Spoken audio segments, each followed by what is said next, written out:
Hi, I'm Perry Black, right here on Second Chance Youth Ranch TV. Don't go away because our clinical director, Chad Strike, and his wife, Joanne, are with us, and they're also foster parents of 3. So don't go away. We'll be right back.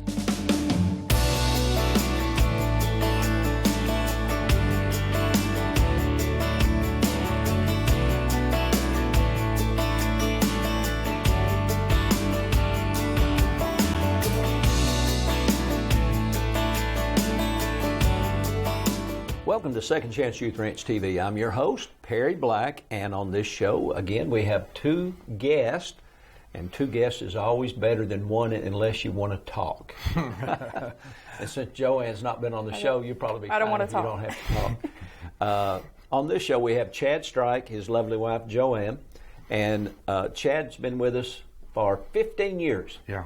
Golly. I remember, Chad, meeting you at a Chinese restaurant in West Little Rock. Yeah. And immediately, I knew that you were the one that was supposed to be at the ranch. Did you know that too? Yeah. Have you ever questioned that?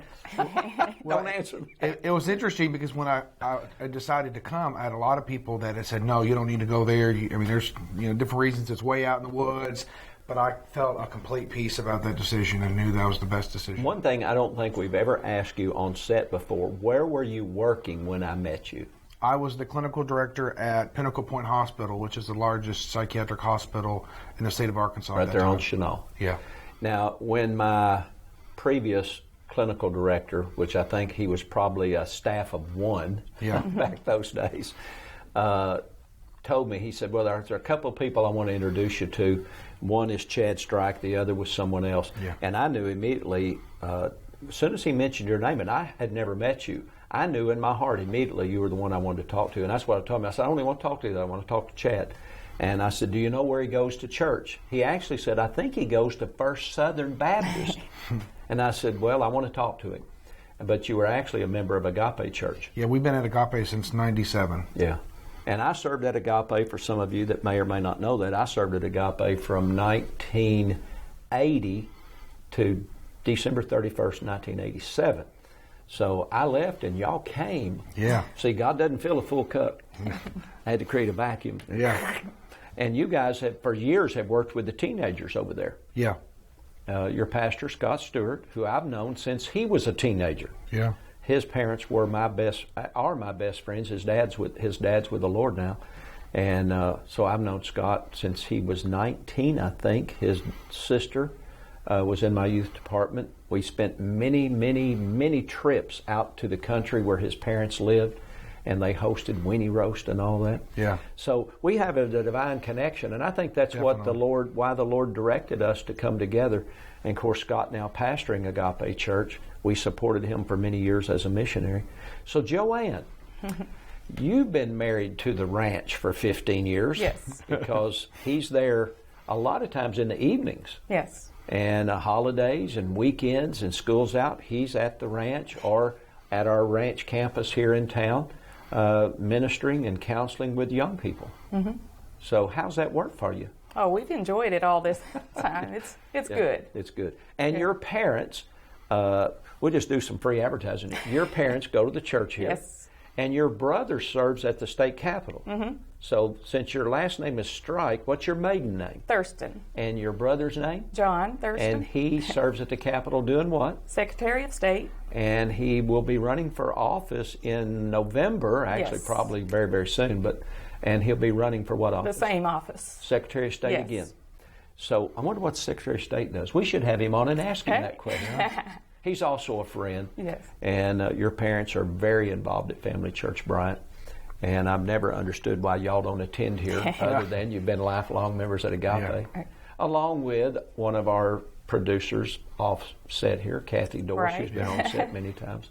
So we just got a lot of really neat connections that are, and that's how the kingdom of God's supposed to work, isn't it? Mm-hmm. Definitely. So Chad, you've been clinical director for a long time. So before we get too far, recently y'all have had a new addition to your home. Joanne, Yes, you want more to than tell one. us, want to tell us about that? Well, in May we got a 10-year-old, but now she's 11. And then October we have twin babies. So y'all They're have. almost 2 in April. Now I just literally a couple of weeks ago watched a show with you, Chad. We were talking about a 10-year-old. Yeah. And I was watching that going, I thought you had a couple of little ones.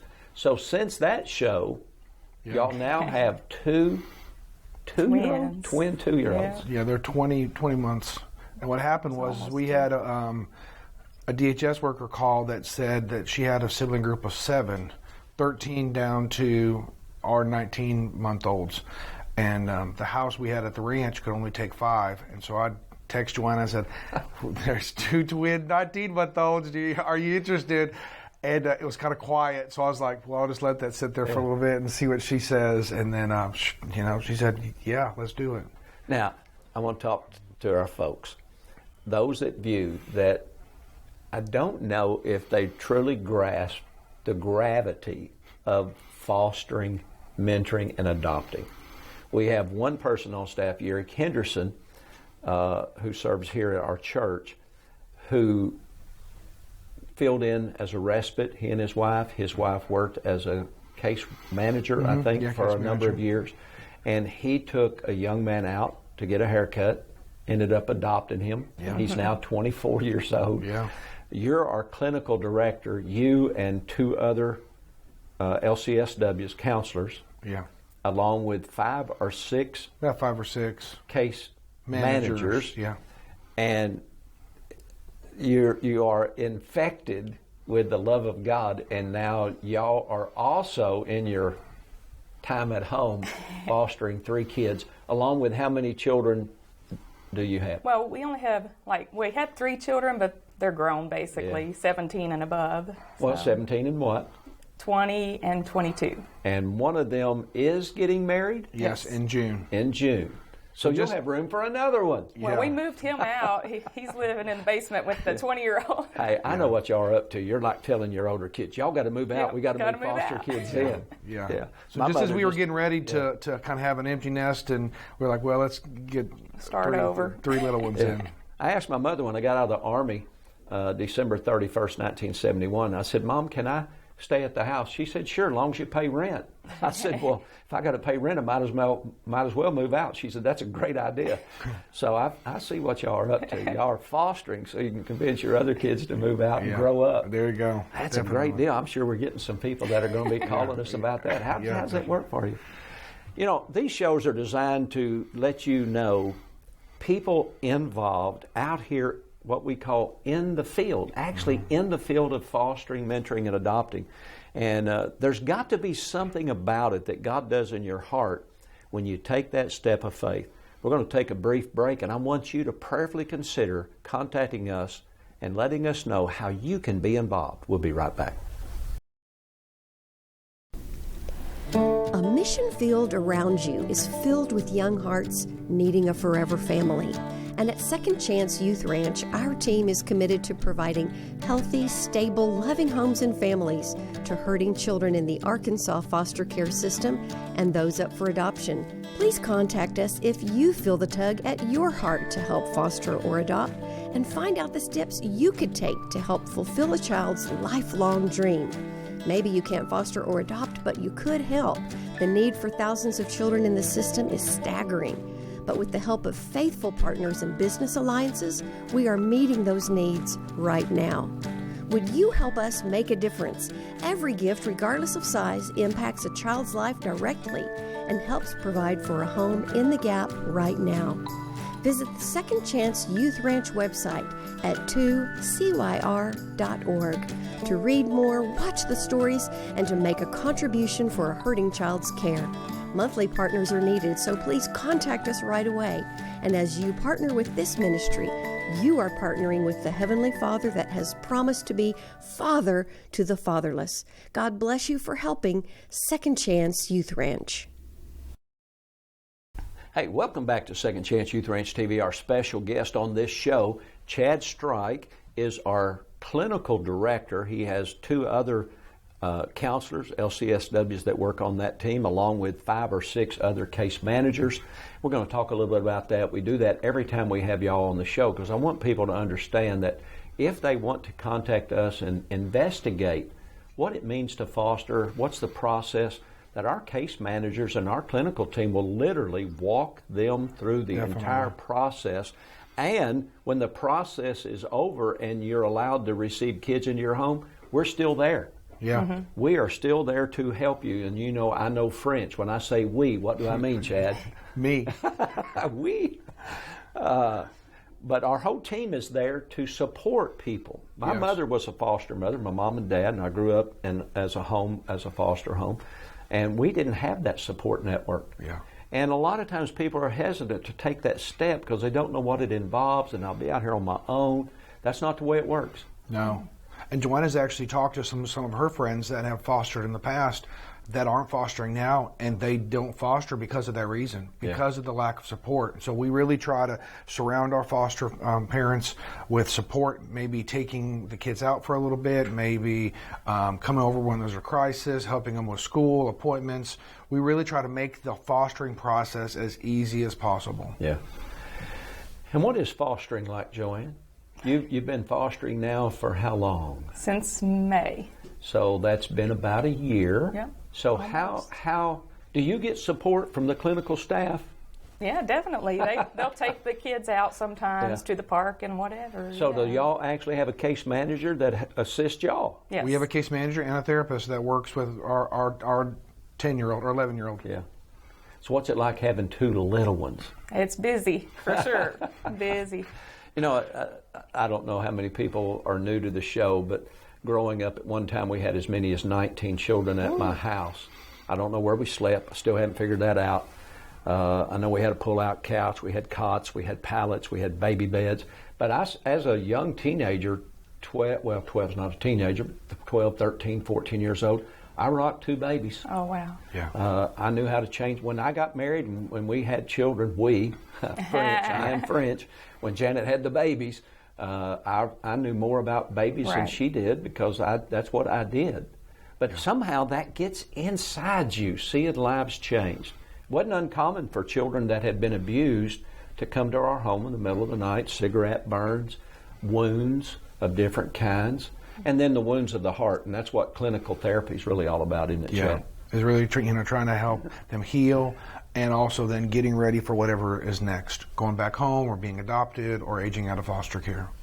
Joanne, what would you tell folks that have adopted or have fostered, let's not say adopted, but they have fostered, and they didn't have the support? What are you telling those friends of yours, and what would you tell our viewers? I definitely go through Second Chance Ranch, honestly, because you do have so many that are so much support. Yeah. Yeah, from all directions, really. Like, just the house parents support each other. Yeah. We're in a chat, and we just help each other. Well, we have a network of foster parents.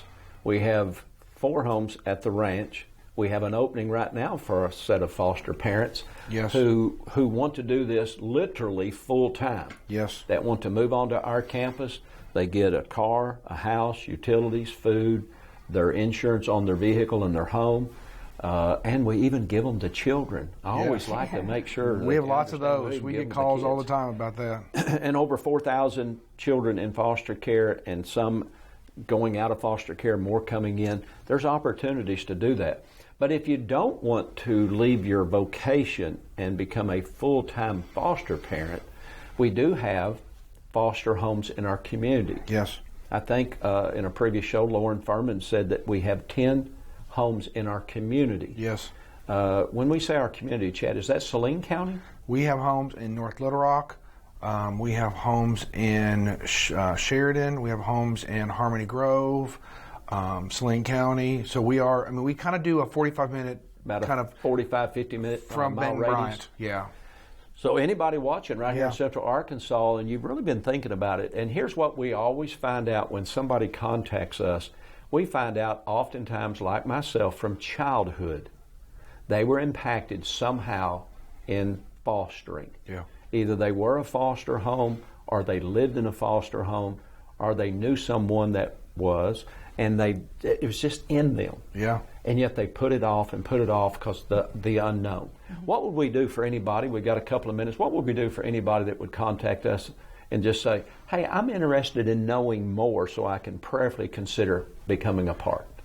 What typically happens is myself and the other directors will sit down with them. We'll share kind of really the good, the bad, and the ugly about fostering. You know, is your family ready? Here's some decisions that you need to make, and then when they say yes, then we give them the necessary paperwork, and then start them through that process of getting them ready. And on our campus, you're actually a staff member, and we take care of all the compensation. If they're a home in the community where they own their own home, there is still some remuneration or financial assistance to help them provide for the child or the children, right? Definitely. Now, our key right now at Second Chance Ranch, our campus homes, that's all sibling groups. Yes. And like you said, a sibling group of 7, of which y'all took 2 of the smallest ones, the other 5 in the same house on one of our campus homes. And then what about if they're a community home where they own their own home, have a job?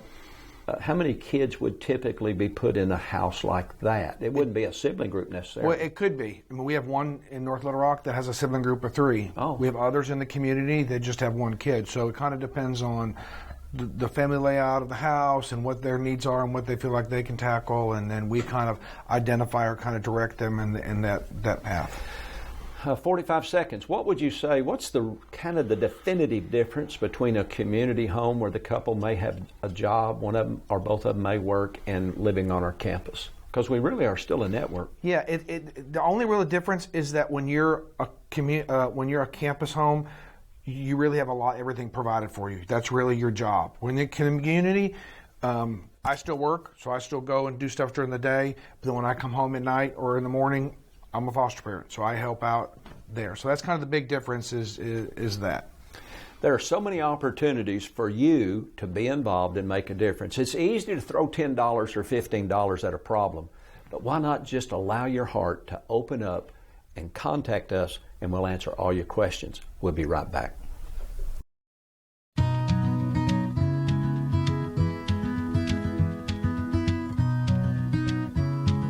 My name is Phoenix and I'm 16 years old. I like singing and I'm really good at math and reading. I like to do art and stuff, and my favorite thing is to hang out with my siblings. I try to get along with other people, but sometimes it feels like they don't like me, but it's okay. I mostly try to get over that, but mostly I just like to do a lot of things. I'm more active and I'm more happily and bubbly. I like poetry. I feel like it makes I feel like the kids that have been through trauma, I feel like it has more response to what we have gone through. I want to go to college biology school. I want to get my license for college biology. And I want to start my own company. Well, sometimes I feel like school's hard, but I like it. I like to learn. I like science a lot. I love history. We would love to find a forever home for you. And you said that's something you want, right? Yes. Can you tell me why? Because I've never really had a family there that's been there for me. And I just want somebody that's there that actually can believe me and trust me. And somebody that actually can be there to love me and stuff. And I've always been put down and I've never had someone to look up to, and I've never had somebody to actually hold my hand. And when I was younger and stuff, it was always the kids had to find something, never the adults to have to do something for the kids. It was always the kids that had to do something for the kids. And so I want real parents this time. I would want somebody that, like I said, I would want somebody that would actually be there and to kiss me goodnight and stuff like that. I want somebody to be kiss me goodnight and actually sit down at the dinner table and eat dinner with me, and if I was sick, take me to the doctor if I needed some checkups or something, stuff like that, and if I really needed something to make sure I was important.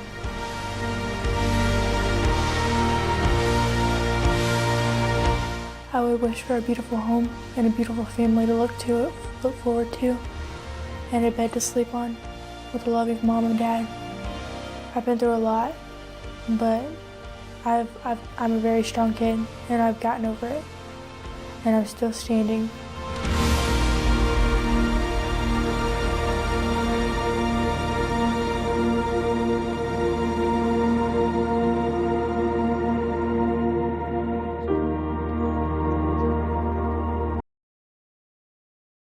Hey, welcome back. As I always say, when we come back from these segments, my prayer is these segments between the interviews are as impactful as the interviews. The interviews are meant to be personal, but I'm telling you, just Perry, to you, every time I watch these shows and I watch the videos of the children, of the videos produced and presented by Project Zero working with DCFS, I tear up every time. I tear up every time because I want the kids to have a family. That's what they want. That's what they live for. That's what they pray for. And you could be the answer to the prayer of a child and see their life changed and your life changed forever. Would you prayerfully consider contacting us, 501-594-5200 or 2CYR.org. Talk to Chad, talk to Billy and Rachel, talk to Amanda, and say, I want to know more. I just want to know more. It's not a commitment. It's just an investigation. Definitely. And I know because you watch this show, and this show airing all through the Victory Television Network audience and neighboring states, I know that you're watching this show because you care. But Jesus said, the wise person is one who digs deep and does it. So would you contact us and let us know? Joanne, what would you say? You're married to a therapist. You've worked in youth ministry at Agape Church. You're deeply engaged now as a foster mom, if you can even use the term, because I know when you're holding those babies, those are not foster babies. Right. That's your babies. Because my mother, my sister, and I, we rocked babies. We never saw them as somebody else's. They were ours. Right. Oh gosh, I feel the Holy Ghost in here. What would you tell somebody? Just do it. Just make the step. Changes your life, doesn't it? Yeah. It is so impactful. And we say we impact lives, one heart, one life at a time. But who does it really, really impact? Yeah. It impacts us. Definitely. Chad, what would you say to anybody that's watching? For me, it's been amazing just to see the transformation of my family. My kids have grown up in church. They've been, in the youth ministry all their life. And now seeing my middle son engaged in ministry with the twins, having that connection, seeing my daughter, really being involved with. How old is your daughter? 17. 17, and your middle son Is 20. And see them rocking the baby. And see them rocking the baby and seeing them involved in this. Yeah. Have we had to grow? Have we had to do some things different in our house? Yes. Yeah. But me and Joanne just wiping her eyes over here. But in the process, I want them to see the other side. I mean, they just see me leaving and doing what I've been doing, but they haven't seen this part. Now they're engaged. They're a part. It's not Daddy going doing his thing. We're all a part of this. Yes. But isn't that a microcosm of the body of Christ? Yeah. This show is on the air because Victory Television Network, Pastor Caldwell, Sister Caldwell, Jim Grant, and all that staff, they believe in what we're doing. Mm-hmm. They believe that this show can make a major impact in making foster care something that it's not yet. We have a saying here, we reserve the right to get better. Yeah. And all of our viewers, they are a vital part of what we do. Couldn't do it without them. And it's your prayers, it's your financial support, it's your encouragement.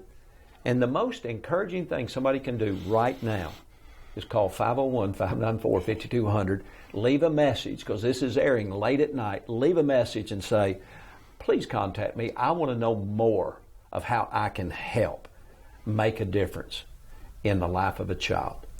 Definitely, because there's such a huge need. I get calls, and Bill and Rachel get calls daily We got a call, or I got a text message just about 2 days ago about a sibling group of 4 that just came into foster care. But unfortunately, Pastor Perry, I had to say, I don't have any homes. So, listen to what you just said. We got a call for 4 kids that need a home. To stay together. To stay together, which is our forte. Yeah. And we have a home. We have a home. Yeah. We have a van. We have everything we need except you. Yeah. And you're watching this show, and you think, well, isn't it great at what we're doing? But you can be a part of this. And if you come to our campus home, it's a significant compensation package. But that, you either work to make a living or you're living to make a difference. And you can make a difference. Those 4 children should not be told no. No, and unfortunately, what will probably happen is that they'll be spread out. I don't remember what the age is. It was like 10 and under, but those siblings will probably be separated and be in different homes. Because most families don't have room for 4 children. We have a house that can handle as many as 6. Yeah, 6 or 7. Plus foster parents' kids. Mm-hmm. So as many as 8 kids, 9 kids could be in a house. We're just waiting on you. This show's on the air because we want a format every week to speak into your life and allow you the opportunity to give your life away and watch those lives changed through your love and ministry, and watch young lives changed. We're not just changing lives, those lives are changing us. I stand in the church foyer and I see our foster children come in. They come over and they hug me. They give me 5. If they ignore me, I make sure they give me a hug or something, It's just awesome to be a part of it. Yeah. And our viewers have an opportunity to do that. Yeah, and it's even impacted our church because they see us kind of unloading the 11-year-old, unloading the twins, and so it's getting the church in a mindset of a fostering mindset. Yeah. How can we be involved? And they've helped us. They've provided support. Yeah. They've given us diapers. They've provided a lot of support as well. Of the few hundred, I think last count around 350 children looking for an adoptive family, and out of the thousands of churches in our state, I'm going to pitch this one more time. Why not pastors, elders, deacons, church leaders, why not find a family in your church that has the heart to adopt, and you surround them and support them, and we'll support them. Yeah. And working together, we can change the world one heart, one life at a time. See you next time right here at 2CYR-TV. Bye-bye.